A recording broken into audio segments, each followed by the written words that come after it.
Hello বন্ধুরা, welcome to only sports view. তো এই ভিডিওতে ইন্ডিয়ান ফুটবলের আইএসএল নিয়ে বেশ কিছু ট্রান্সফার আপডেট রয়েছে। ভিডিওটি সবাই শেষ পর্যন্ত দেখতে থাকো। আর চ্যানেলে নতুন হয়ে থাকলে চ্যানেলটি সাবস্ক্রাইব করে পাশে থাকা বেল আইকনটিকে অন করে পাশে দেখো।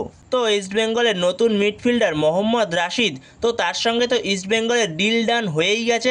যেখানে ইস্ট বেঙ্গলের সঙ্গে মোহাম্মদ রাশিদের 1 বছরের ডিলে সই হয়েছে।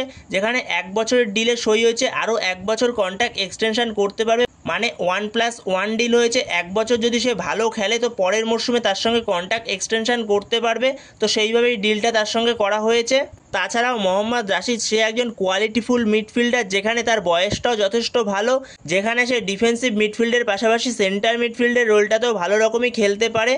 আর সেখানেই এই ইন্দোনেশিয়ার লিগ থেকে আগের মরশুমে আমাদের আইএসএল এ প্লেয়ার এসেছিল, যেখানে মোহনবাগানের আলবার্তো রড্রিগেজ সে এই ইন্দোনেশিয়ান লিগ থেকেই এসেছিল। তাকে এই ইন্দোনেশিয়ান লিগ থেকে নিয়ে এসেছিল মোহনবাগান। এছাড়া পাঞ্জাব এফসির পুলগা ভিদাল সেও এই ইন্দোনেশিয়ান লিগ থেকেই এসেছিল।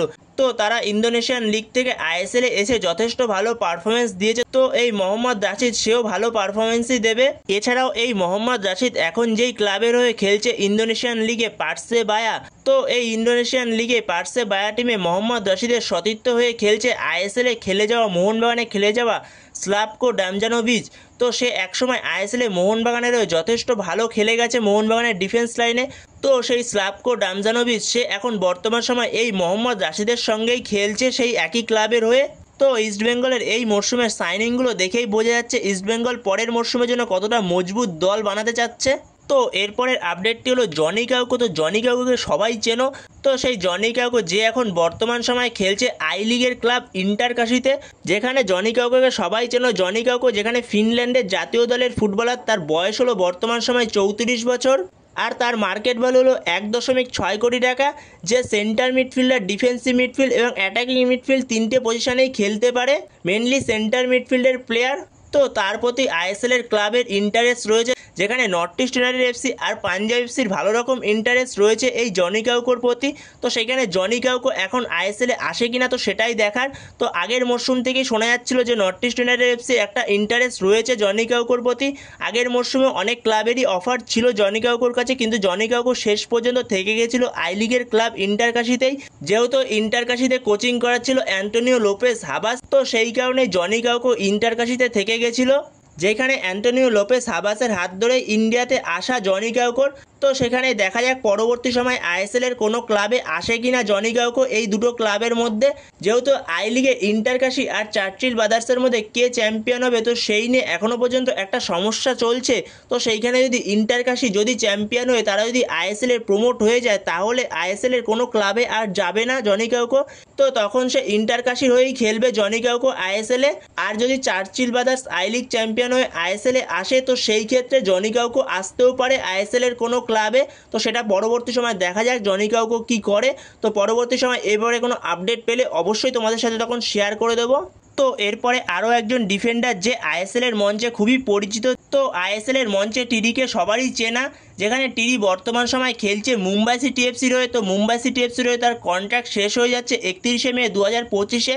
তো এই টিডির প্রতি আইএসএল এ 2 থেকে 3টে ক্লাবের ভালো রকম অফার রয়েছে। তো সেখানে আইএসএল থেকে ভালো রকম 2-3টে ক্লাবের অফার থাকলেও টিডি বর্তমান সময় যেরকমটা শোনা যাচ্ছে, টিডি আবারও মুম্বাই সিটি এফসির সঙ্গে কন্ট্রাক্ট এক্সটেনশন করতে চলেছে।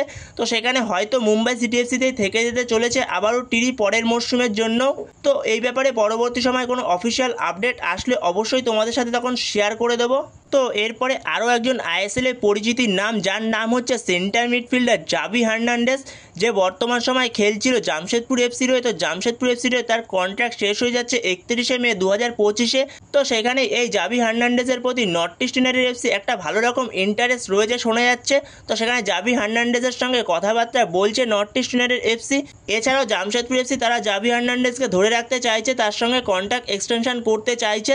তো সেই জায়গাতেই দেখা যাক পরবর্তী সময় জাভি হার্নান্ডেজ সে কি নর্থ ইস্ট ইউনাইটেড এফসিতে যায় নাকি সে জামশেদপুর এফসিতে কন্ট্রাক্ট এক্সটেনশন করে। তো এই ব্যাপারে পরবর্তী সময় কিছু জানতে পারলে অবশ্যই শেয়ার করে দেবো।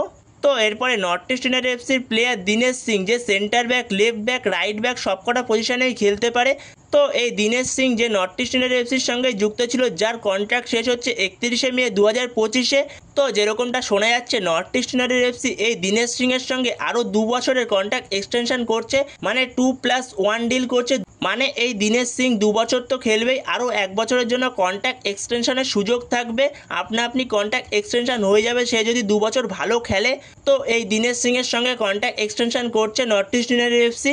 তো বন্ধুরা এই ভিডিওতে এই পর্যন্তই। তো এই ভিডিওতে এই আপডেটগুলো নিয়ে আলোচনা করার ছিল। তো ভিডিওটি ভালো লাগলে অবশ্যই লাইক শেয়ার সাবস্ক্রাইব করতে ভুলো না। তো নেক্সট ভিডিওতে দেখা হচ্ছে, ততক্ষণের জন্য বাই বাই।